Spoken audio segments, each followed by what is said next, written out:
Level 1. The invisible. You are not poor in any dramatic way. You have a roof over your head.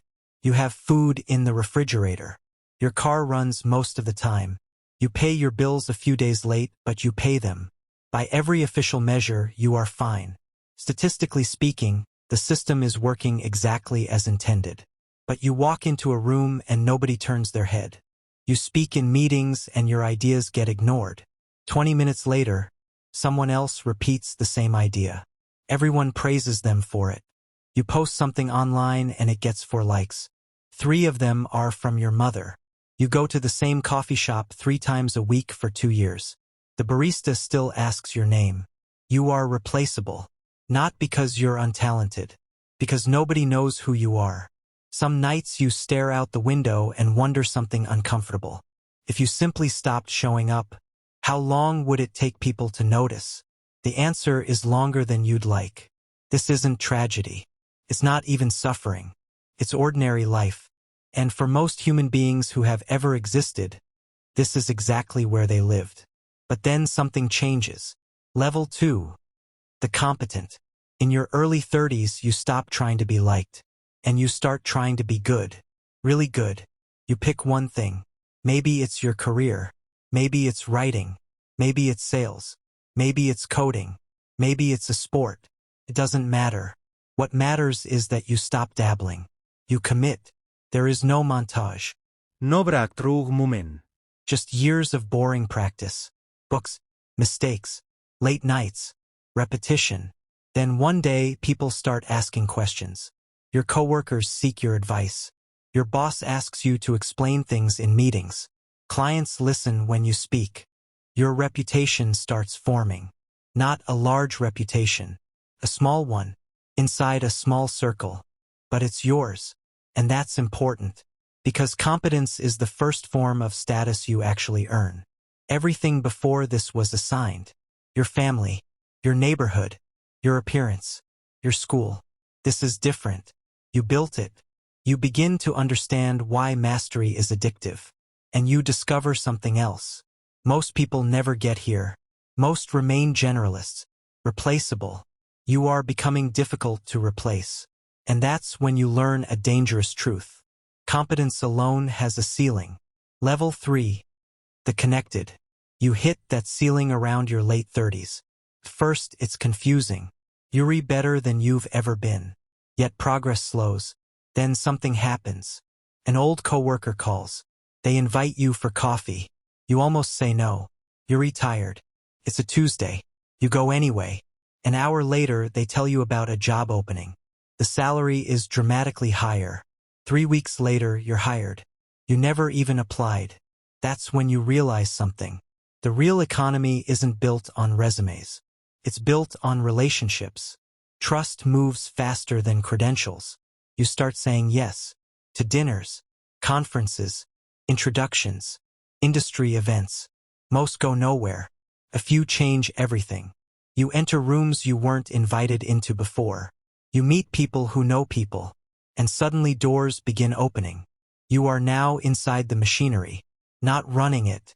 Not controlling it. But finally seeing how it works. Most people stop here. But the next level changes how the world treats you. Level 4. The respected. You are in your early 40s. You have a title now. Director. Head of. Senior. Vice president. The words don't matter. What matters is what happens when people hear them. You hand someone your business card. Their eyes drop to the line beneath your name. Something changes. You notice it. They notice it. Respect is a strange currency. It doesn't always increase your bank account, but it improves almost everything else. Emails get answered. Introductions happen faster. People take your recommendations seriously. A single sentence from you can change someone's career trajectory. You remember what it felt like to be ignored, so you try to pay attention. But eventually the requests become too many. The emails pile up. You develop filters. You stop responding to everyone. And that's when you discover something uncomfortable. The ability to ignore someone is itself a form of power. The people waiting for your response are often the people you used to be. You keep moving. The calendar keeps filling. And eventually another shift occurs. You stop benefiting from the structure and begin shaping it. Level 5. The influential. This is where your words start traveling without you. You sit on advisory boards. You speak at conferences. People take notes when you talk.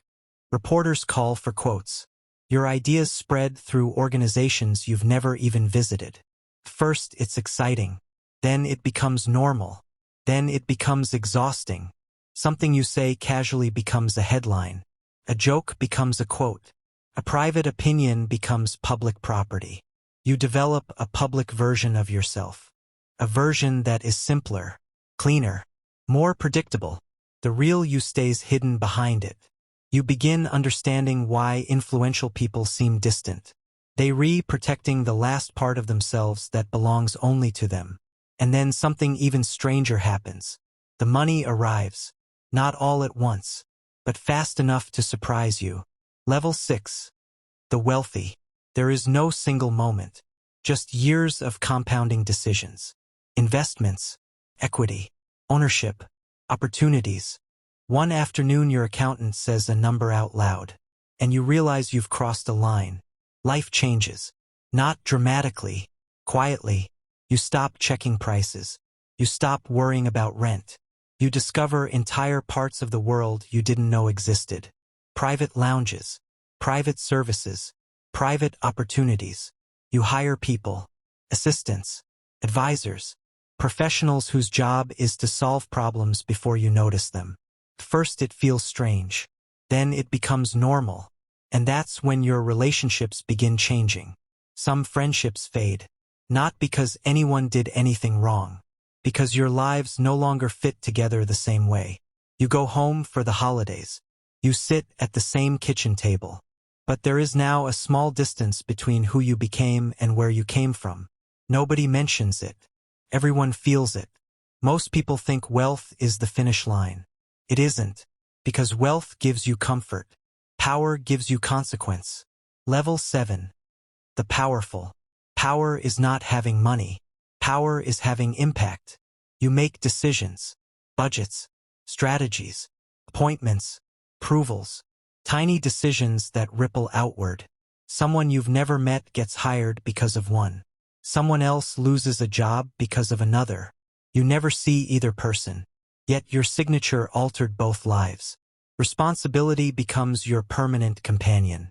You no longer control your schedule. Your schedule controls you. Every hour is allocated. Every meeting has stakes. Every decision has consequences. And perhaps the greatest danger arrives here. People stop telling you the truth.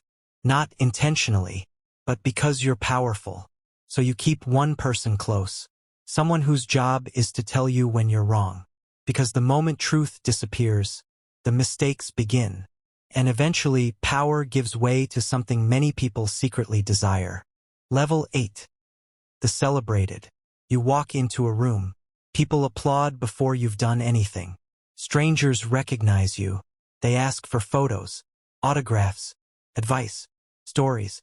You meet your heroes. Some are exactly what you hoped. Most are just tired. And that's when you discover the hidden cost of fame. The room is full of people who admire you.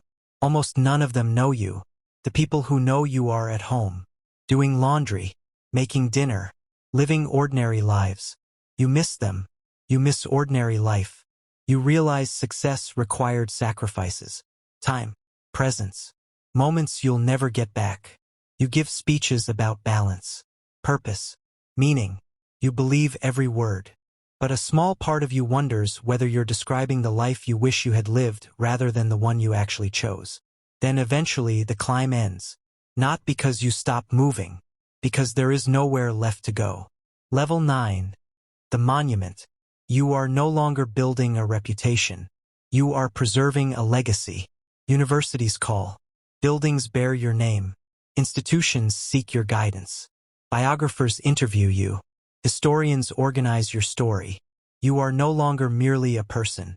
You are becoming an institution. Your name appears on stone. And one day you realize something strange. The things carrying your name will outlive you.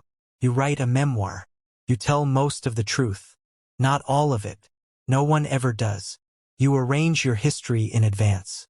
You think about legacy, about impact, about what remains after you're gone. And eventually, one final question arrives. Was it worth it? The money, the power, the influence, the recognition, the sacrifices. Because at the highest levels, success stops being about what you gained and becomes about what it cost. Most people watching this video will never reach level 9. Almost nobody does. But that's not the point. The point is understanding where you are now. Because every level solves one problem and creates another. The invisible crave recognition. The competent crave opportunity. The connected crave influence. The influential crave freedom. The powerful crave peace. And the celebrated often crave the ordinary life they left behind. So the real question isn't, how high can you climb? The real question is, which level contains the life you actually want? Because that answer may be very different from what you think.